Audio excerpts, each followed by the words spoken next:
Après le Ghana en 2015, c'est au tour de la Côte d'Ivoire d'accueillir la 7e conférence biennale du projet JIWACAF, un projet de lutte contre les pollutions en mer.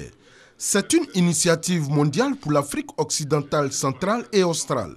Cette rencontre d'Abidjan qui a mobilisé des experts de 22 pays africains, membres du projet JIWACAF, est une occasion pour les participants de faire le point des actions de lutte en cas de déversement d'hydrocarbures en mer dans leurs différents pays. L'objectif de cette conférence, c'est donc de faire une évaluation des activités qu'on a fait au cours des 2 années qui se sont écoulées.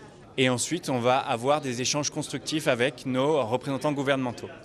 Suite à ça, on va pouvoir comprendre où est-ce que les pays se situent en termes de développement des capacités de préparation et de lutte contre les déversements d'hydrocarbures. Sur cette base, du coup, on aura fait des présentations techniques, on aura des retours des participants, ils vont mettre à jour ce qu'on appelle un profil pays dans lequel ils recensent tous les développements récents, etc. Donc avec ça, on va avoir une idée précise des besoins des pays.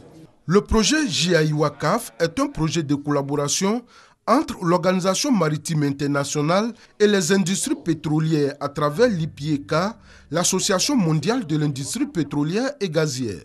Pour la ministre de la Salubrité, de l'Environnement et du Développement durable, cette rencontre d'Abidjan a tout son sens. La région couverte par ce projet qui part de la Mauritanie jusqu'en Afrique du Sud est une zone richement pourvue, aussi bien en ressources renouvelables qu'en ressources non renouvelables.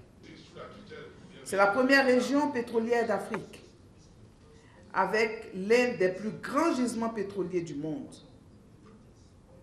C'est aussi une zone d'intenses activités de transport, notamment l'axe maritime qui dessert le golfe de Guinée.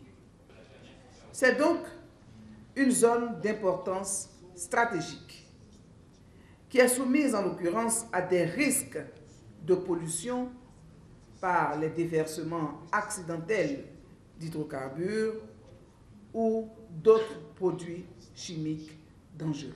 Depuis son lancement en 2006 à Libreville au Gabon, la Côte d'Ivoire n'a cessé de collaborer avec le projet JIWACAF. Et cette franche collaboration lui a permis de bénéficier d'appui dans l'élaboration de son plan Polymar.